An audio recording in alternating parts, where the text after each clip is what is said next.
2025 Maserati GT2 Stradale, the race car-inspired special could be racier. It has the name, but not the engine. Maserati might be thought of more as a luxury brand than a racing brand today, but for many, many years it built dedicated race cars, even competing in Formula One in the 1950s. Its rivalry with Enzo Ferrari set up the first act in Michael Mann's Ferrari. And the 111-year-old company isn't completely done racing.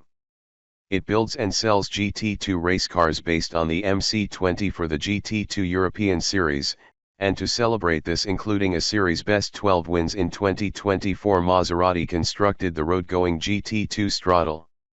Limited to 914 examples worldwide, the Stradale takes some elements of the race car and applies it to the road car, but most is MC20 carryover, including the carbon fiber tub and aluminum subframes, front and rear, suspension arms, and 8-speed dual-clutch transaxle.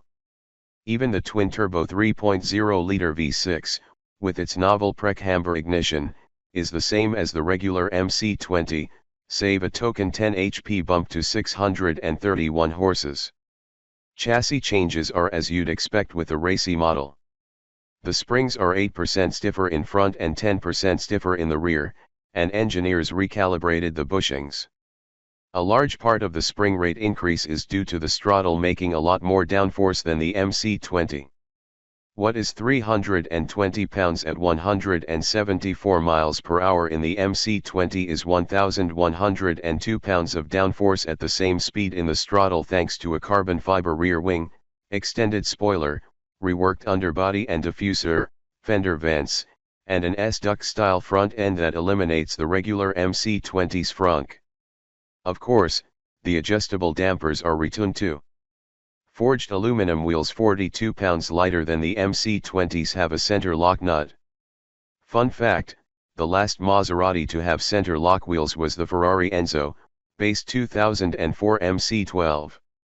Aside from the wing, the biggest visual difference is the rear fenders. The intercooler and air intakes on each hock are much larger and look like they actively grab the air passing by, rather than merely letting gravity and Bernoulli pull the air in.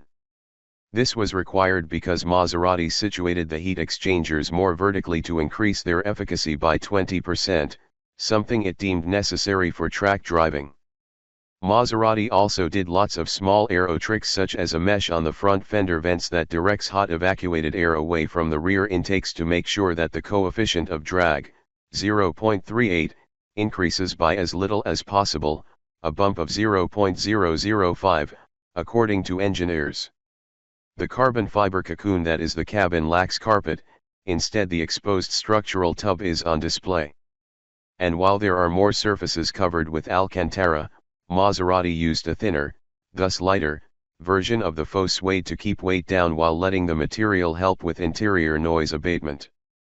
Standard carbon fiber buckets do an excellent job of keeping you in place at the expense of comfort in traffic. By comparison, Porsche's carbon seats are more comfortable day to day, but no worse at holding you in place. The standard MC20 seats can be substituted at no cost. Collectors will pursue the $13,750 Performance Pack option.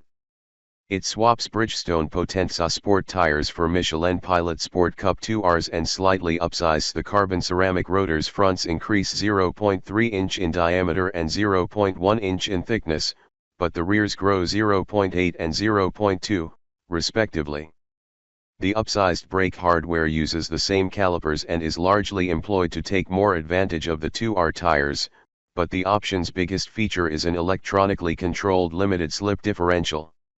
We didn't get a chance to drive a car without the optional diff, but we can say that with it the car never struggles with grip, even in corners. The Performance Pack also includes a few more drive modes, which are set up very much like GM's Performance Traction Management. There's Wet, GT, Sport, and Corsa for all Stradales, but the Performance Pack unlocks a graduated series of Corsa Evo modes, 4, 3, 2, and 1, that eventually disable all the stability nannies, leaving a track-focused ABS program on. Wonderfully, in all modes, Maserati lets the driver choose the suspension firmness independently, soft, mid, or hard.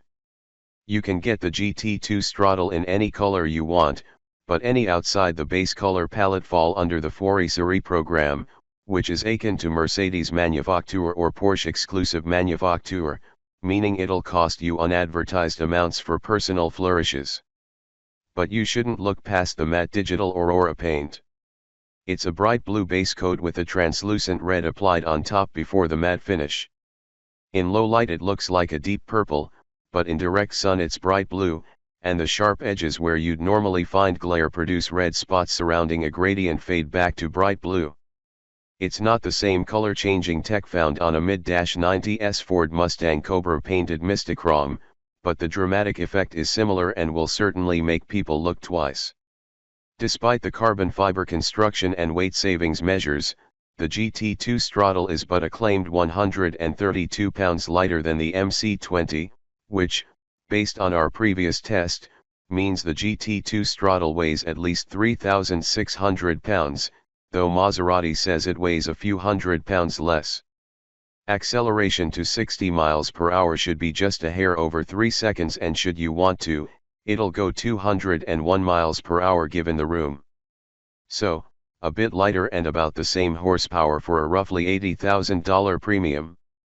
This is the question many a Maserati salesperson will face when trying to sell the $313,995 GT2 Stradale.